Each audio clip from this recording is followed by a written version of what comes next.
Hey, how are you doing today? I hope you had a great and productive day or night, and right about now you're just feeling ready to empty your mind, relax, and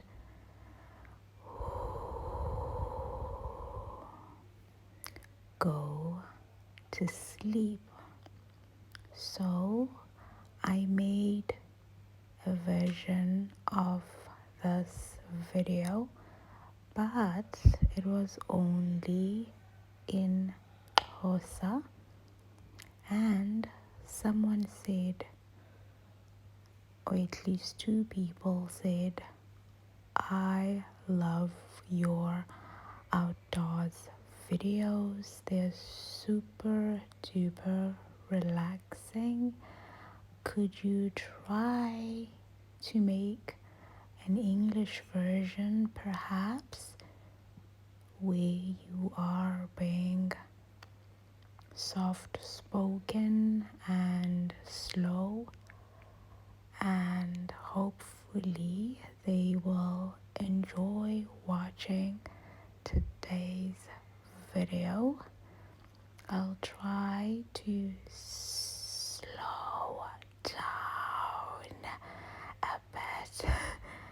Kind of feels weird, but I will try slowing down for you. Every now and then I will try to also drop a couple of geology, geography, and pedology facts about the landscape you see before you. Without further ado, let's get started. Singaphozisanga maseko, masigawule, siwarhuqa. Today I am on a bus once again, traveling to the Eastern Cape. And right about now we are in the Eastern Cape, and what I can talk about is this landscape, right? And the parent rock material. As you can see, we have a mountainous region that we're currently traveling to or traveling in. And if you look at the distance over there, you can see the steepness, right? And on the crest and scarp of that mountain, we have duplex sodium-rich soil. And the type of soil that you can find over there, according to the World Reference Base, would be laptosol.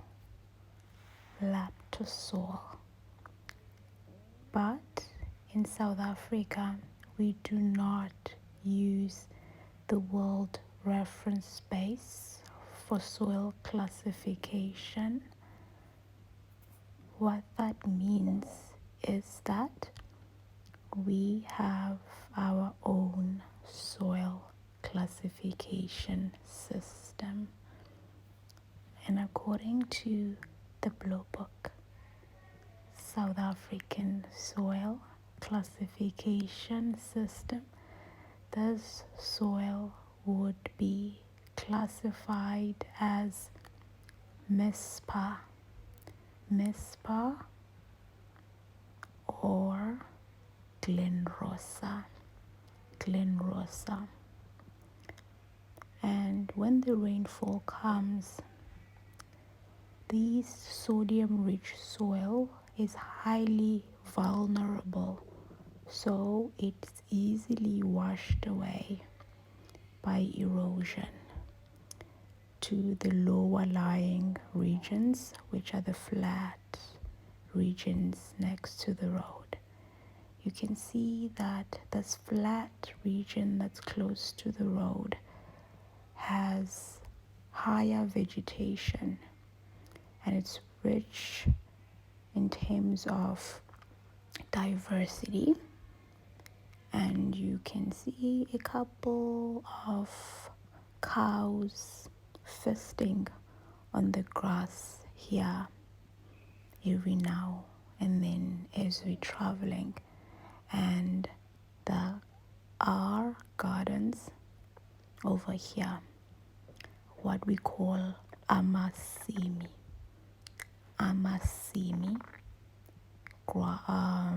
gardens, which the families are growing their own food, and their cows are feasting because it's highly nutritious. And then you can see rivers every now and then, but the soil is still rocky to some extent. This soil, according to the World Reference Base, would be classified as loamy soil. But in the South African classification system, it qualifies as oak cliff and Montagu.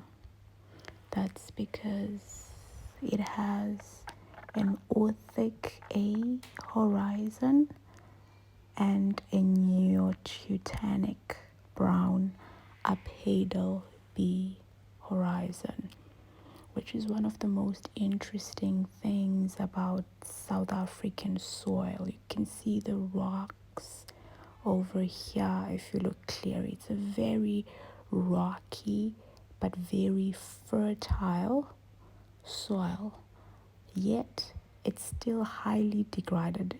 It's easily degraded. So I just want to take you through that and explain why is that the case. You can see the lines over there, showing how it can easily be washed away. But the darkness of the color still tells you that it's a very fertile soil. So where do we start? What do I start with? Let's start with it being fertile. What makes it fertile? It's because of the position within the slope. You can see this is a mountain, right? But at the bottom, that's where you found your fertile soil with the vegetation and the rivers and the animals. You can see sheep feeding there.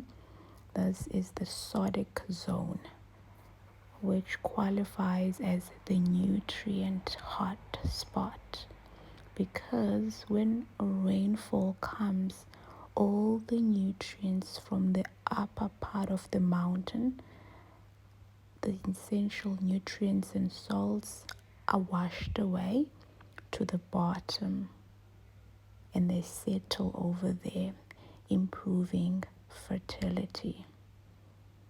And you can see that there are holes. There's erosion, like lines or holes. Is it called gully erosion? Yes, I think it's called gully erosion. You can see those erosion holes which lead to rivers being formed as well. What is happening is that as the water is being eroded, since the soil is rich in sodium, it's highly vulnerable. So it's not a highly stable soil. Why? It's because sodium as an iron is a large, it's a huge iron, but it carries just a single charge. For its huge size, to carry such a small charge, which is a single charge, makes it to have a weak force of attraction to the clay particles. The clay particles, or colloids, have negative charges in them. And then these charges would then be attracted to the sodium ion positive charge. But the force that holds them together is so weak such that they easily repel.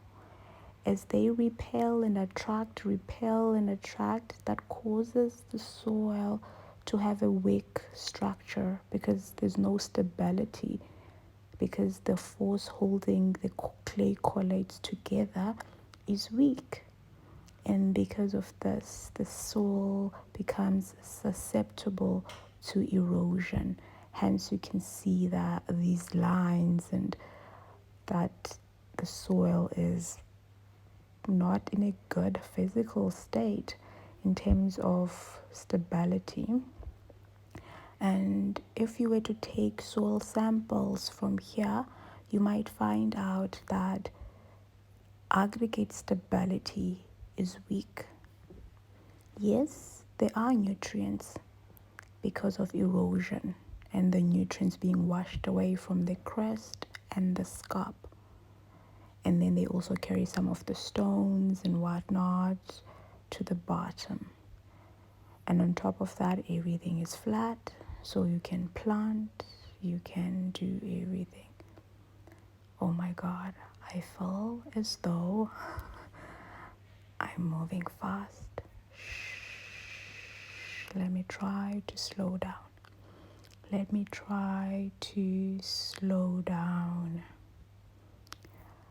But you can clearly see that the soil is highly degraded.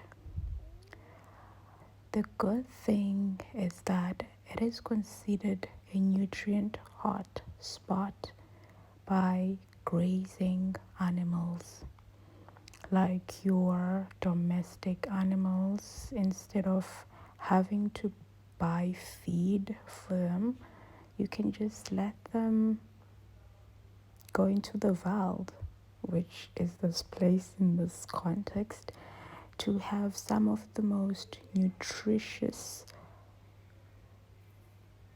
meal of their lives, because all those salts that are washed away accumulate at the bottom, and then plants, vegetation becomes more diverse in them because of the fertility. The animals come and feed during the grazing time or period. They feed on this nutritious vegetation, which is the grass in this context, and some trees in other context. And then after that, the grass is gone. They eat about, like, let's say 50 to 80% of it. And then when it's eaten, that allows room for growth and development of even more nutritious grasses and trees. And also, when these grasses and trees are growing in terms of shoots, more growth is taking place at the bottom as well, which is the root system, because these animals that are feeding on this are depositing their waste. Their urine and dung is a source of nutrients in the soil.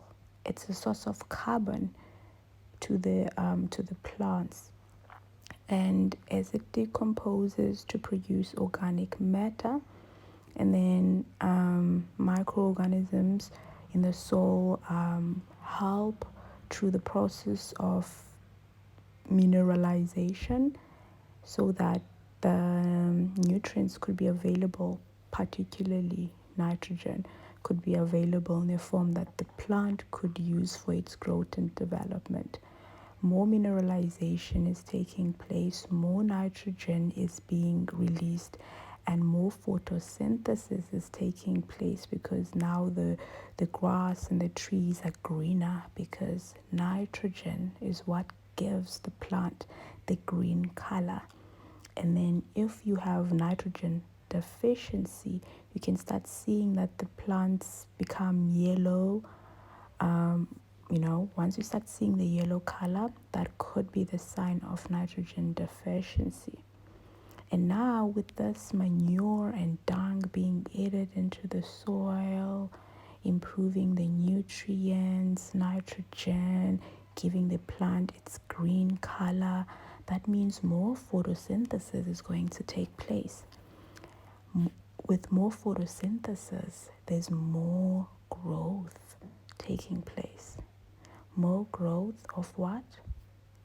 The roots as well as the shoots, because more roots means more vegetative growth, which is actually a good thing. And then the cycle repeats itself.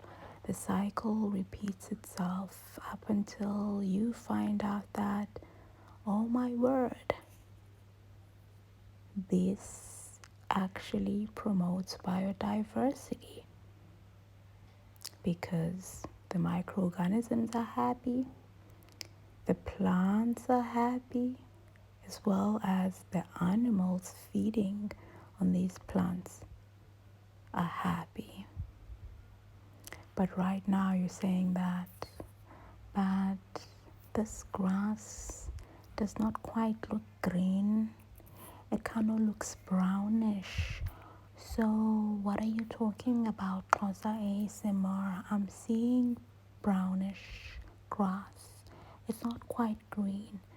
Well, if I was here in a different month, maybe around springtime, then it would have been green.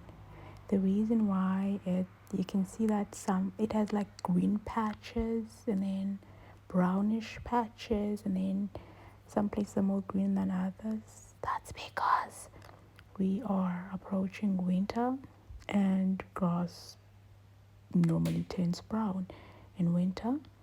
So as we are entering winter, the grass is slowly changing its color. So that's the exact reason why that is happening.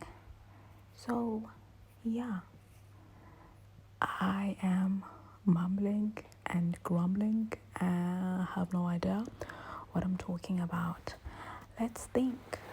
What else can I talk about? What else can I talk about?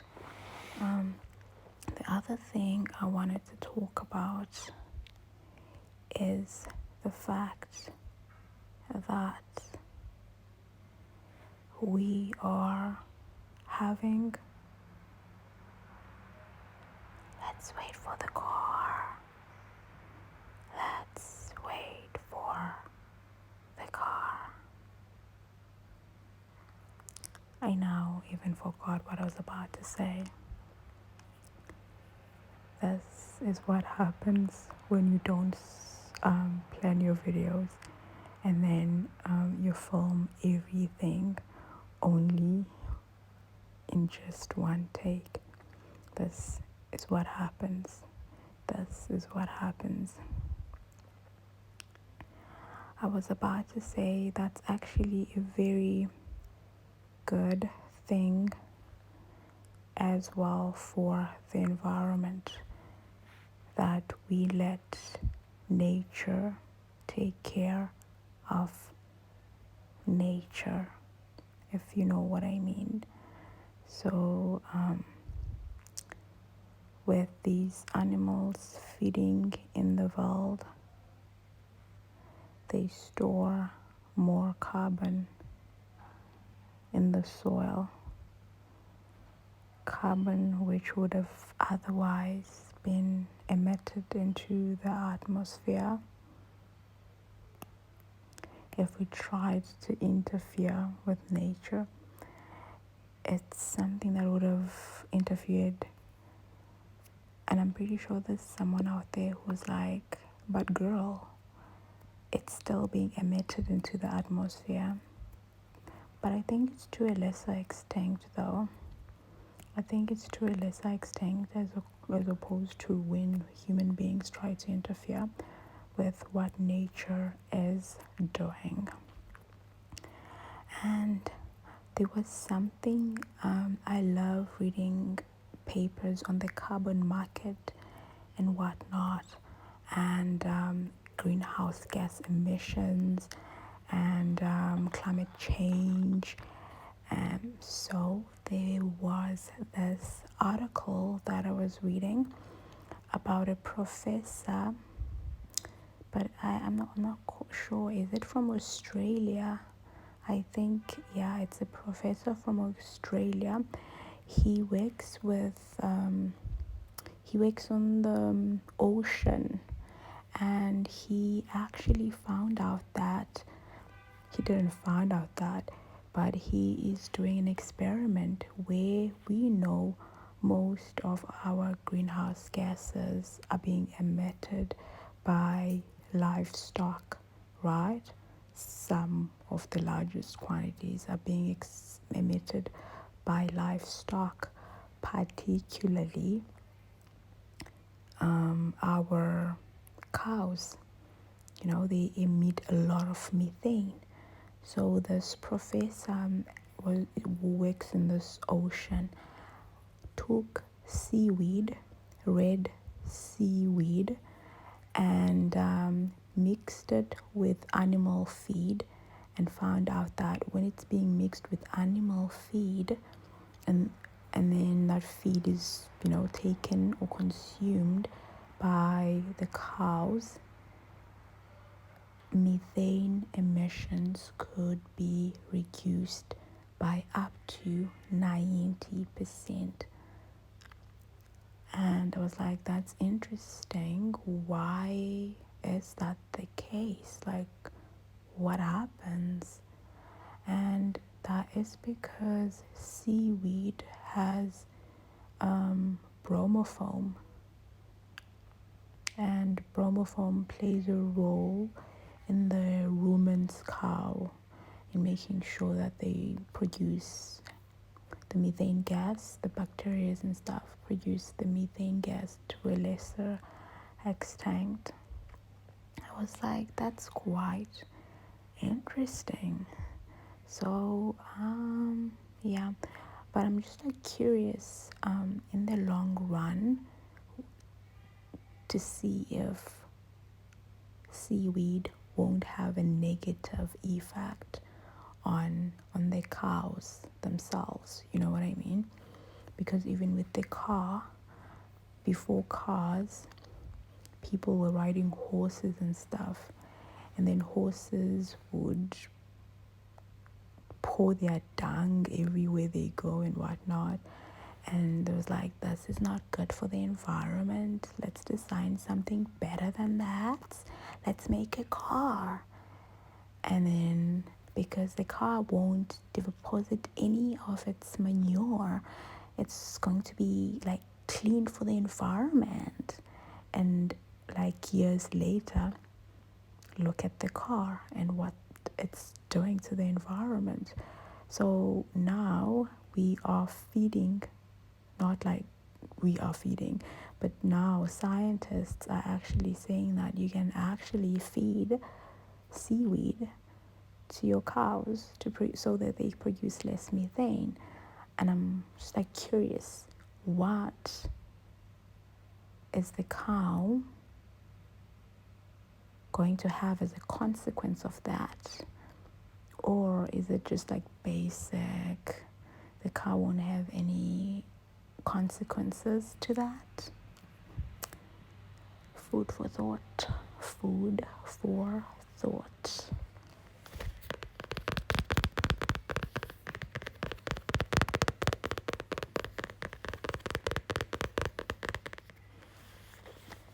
And another thing that I read about that actually blew my mind is the thing of like 3D steak. I was like, what? That is crazy. I read about it like how, like, I think it was last year. I'm just gonna talk about it anyway. So I think this video just took a different turn. I'm sorry. I'm sorry. Hopefully you are sleeping by now. But if you are not sleeping, come closer. I want to tell you this. So last year I read about this 3D steak thingy. So you know how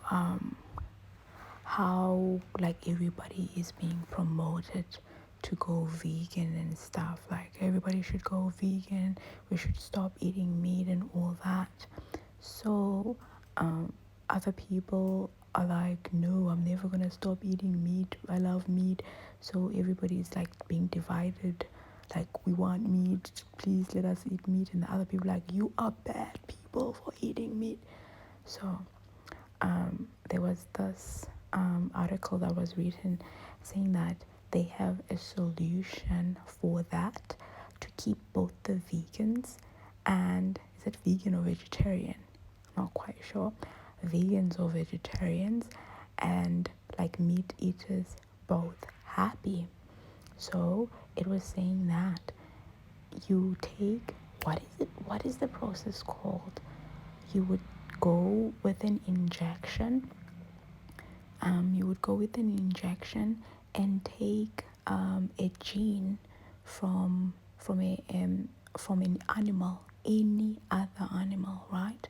You take their gene with a syringe, and then you incubate it somewhere, and then you put it in a growing chamber, and then after a while, boom, you have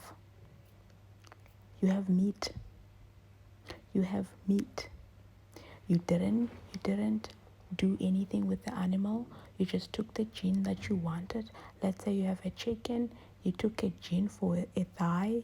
I'm just like being vague with this, but they're being more like scientific about it. There's a certain gene in a thigh or something like that. You take the genes from the thigh, you incubate them, and then they grow in a growing chamber, however they grow. I forgot what they said they put them in. I wanted to try Googling what they say they put them in. They had a name for it. And then after they put it in that thing, boom, a thigh comes out. Just from the gene. And it's just from the gene. Nothing more, nothing less. I was blown away. And I started thinking, there are people who are missing limbs. Wouldn't it be cool that if that technology gets like available to them as well? Like if you're missing a hand, take the gene from your other hand. They don't have to cut or anything.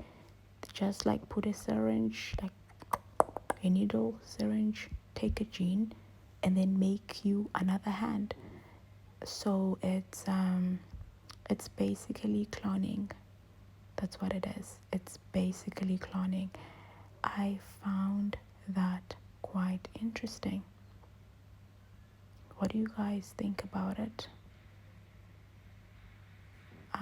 Yeah, let me know what you think. But it's quite interesting and scary at the same time, how technology is shifting and what is happening exactly. It's just interesting. And the name of that thingy that I was talking about is called cultivated meat. Cultivated meat, where they harvest cells from whatever like animal, let's say like a cow, and then they grow the cells in an incubator, and then they after that they transfer them in a bioreactor, and then after that from your bioreactor you harvest your meat and then you eat it. You didn't have to do anything to the animal. You just had to harvest the cells which are needed for producing the meat, and then you produced it, which means both your vegetarians or vegans as well as meat eaters are happy. And it's actually something that's being done in South Africa as well. I'm not going to mention the name of the company that did it because it was in an article that actually praises that company that did it in South Africa. And then that company that did it said that they entered a world competition. It's a South African company that entered a world competition for cultivated chicken, and they won that competition, and they are the only African like country or company that's still in the running for that against other countries worldwide. So cultivated meat is an in thing. People actually can be able to eat this. And I'm just curious, will you be able to taste the difference between cultivated meat and your actual growing meat? And the reason why they're doing this, in the article, they stated that is because over the next 30 years, the world population is expected to double, which is just like a basic understanding of how things are progressing. And because the world is expected to double in 30 years, there's demand for more food, and more food means more meat as well. With more demand for meat, if you have more cows than normal, that means more greenhouse gases are being emitted, which is contributing to climate change. And if more greenhouse gases are being emitted, and with that there's also more water consumption, and with greenhouse gases we're going to be experiencing drought. According to science, they wanted to find ways of solving this, and the solution according to them is to eat less meat, become vegetarian, or new legislations. Or what better way to use an alternative to all of this to keep everybody happy, which is cultivated meat? And I was like, okay, wow, it's scary. It's scary but quite interesting. And I'm curious to find out if it tastes just like, like your meat and whatnot, or if it's just like totally like something different. It's just a food for thought, But even with plants, you have your new cultivars being, introduced, as opposed to your traditional like cultivars. The new ones have to be more drought tolerant, for example, more resistant to diseases as well. So one thing I've noticed is that when you're eating different varieties of maize, you can't really, it doesn't feel different. But there are times where you eat like this tastes so good. I've noticed that if you buy like maize from the Eastern Cape, which is your traditional maize, other countries call it corn. So if you buy corn from the Eastern Cape and then you travel to a city and buy corn, maize as we call it in South Africa, umbona, in that city, I can taste the difference. Maize from the Eastern Cape tastes like magic. But when I go to a big city and I buy maize, I'm like, contour off. I can taste the difference. Even with fruits like mangoes, I guess it's because of the different varieties and whatnot. I don't know. Even before, like, anyway, let's not dwell on this. But it's quite interesting. I'm just like curious to finally find out how it tastes. We could be shocked that we're already eating it, but we don't know it, because it's scary out here in these streets. I've also noticed that with tomatoes as well, like I can taste tomato that you grow yourself naturally from the garden tastes totally different, like from the one that you buy at the shop.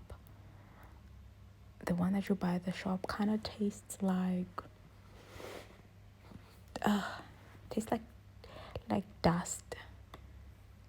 I can taste that. But anyway, that is something interesting.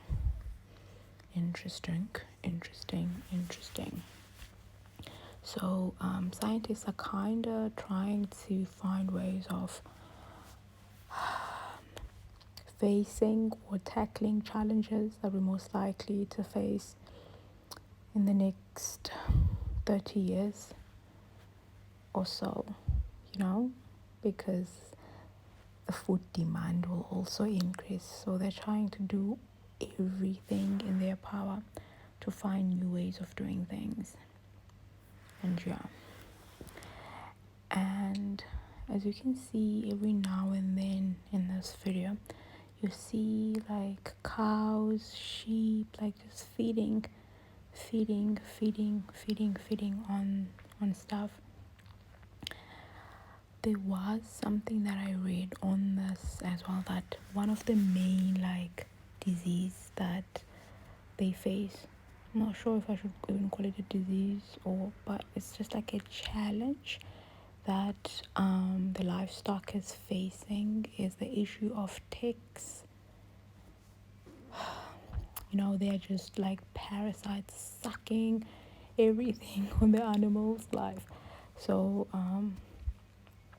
they found out that even if they when they're trying to invent like chemicals which could be used for killing the ticks become more resistant and they adapt to all these chemicals. The chemicals do nothing, absolutely nothing to the ticks. So they wanted to try to find a different approach where they study the DNA of the ticks themselves, so that this DNA could serve as a valuable resource material for breeding programs, and all that stuff. And they found out that, well, the ticks might be tiny, but their DNA is highly complex. And they think that, it's going to be easy because it's just a tiny organism. Well, they learned the hard way that it's not as easy as it looks, and they're trying to find the gene that's responsible for making them tolerant to all those agrochemicals that they keep spraying them with. Hopefully they will find it, because most of the chemical dippings and vaccines against cattle ticks simply don't cut it. They eventually get stronger and stronger, and like, what chemical? We don't feel this chemical anymore. So yeah.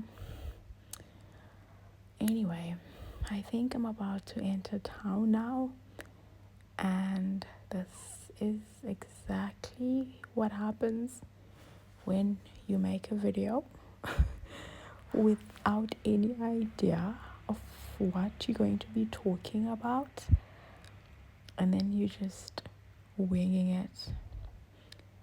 I wanted to have a video where I'm being very slow and I'm being super relaxing, but then it ended up being a normal paced voice towards the fast paced voice, whisper, ramble. Anyway, I hope you enjoyed it, and yeah, this is what homes in this village looks like. So yeah, you can see cars, you can see people, and you can see homes. And yeah, when you're seeing the colorful buildings with like super red color, super yellow, those are spaza shops. Spaza shops. It's a building where it's a convenient store for people who live in villages, because if you're in a village and you want bread, you can't take a taxi all the way to town to just get bread. So you just go to one of these like spaza shops, convenience stores, and buy bread. So the people from the spaza shops buy from town, or they get local suppliers to supply to them, and then they sell to the rest of their community at a higher price than what you would get in town. But then you are also saving as a citizen in terms, you can see this one, this orange one, that's a spaza shop. You are saving in terms of you should have spent a lot of money going to town, and it's a lot of money coming back, and that's a lot of money. So by going to the spaza shop, you're actually saving.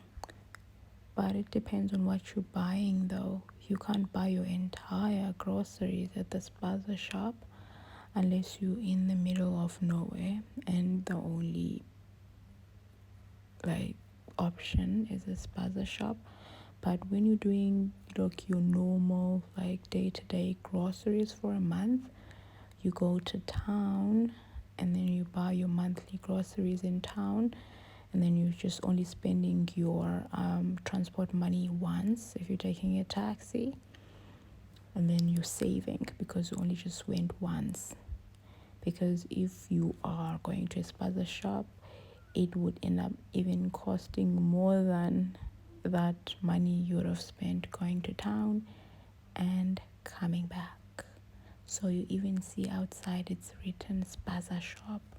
When it says spaza shop, that means convenience store for people in the village, because spaza shops are only in places which are far from town.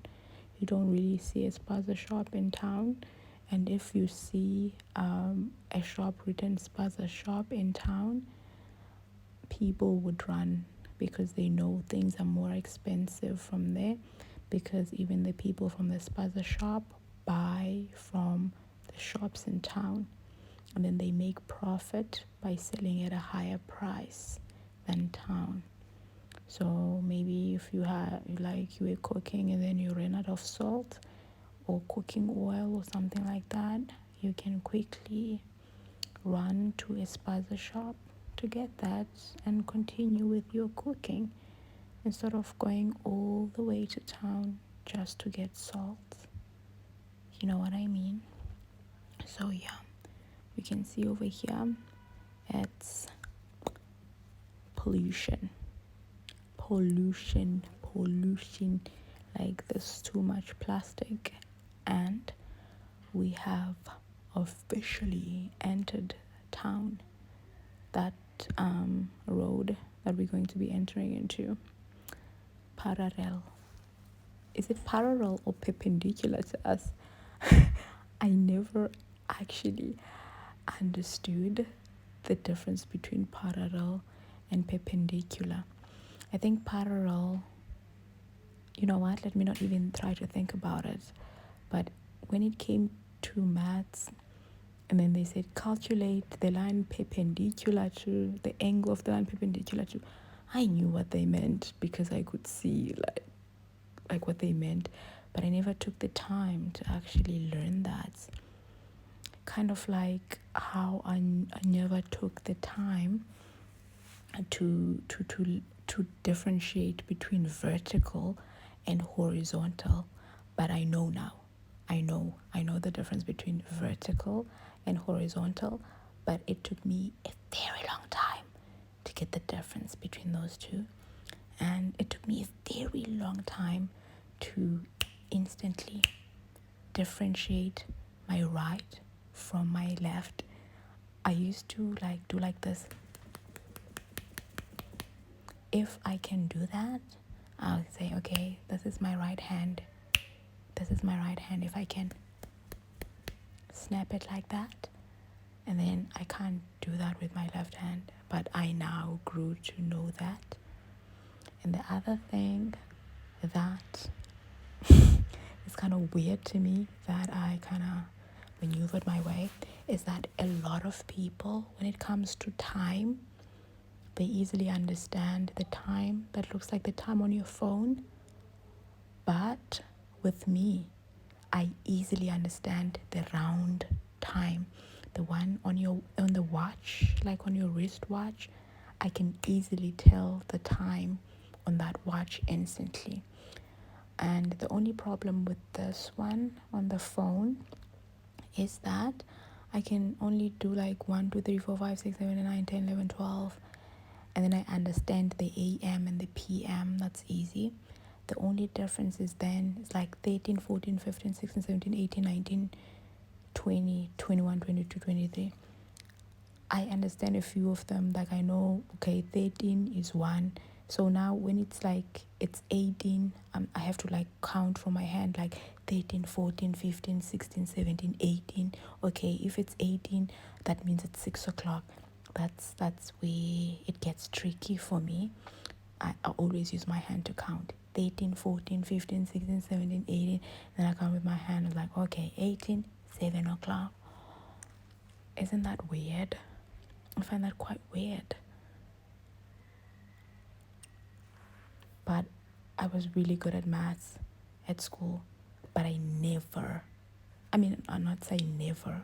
I don't instantly know them, except for 19 o'clock, which is 7.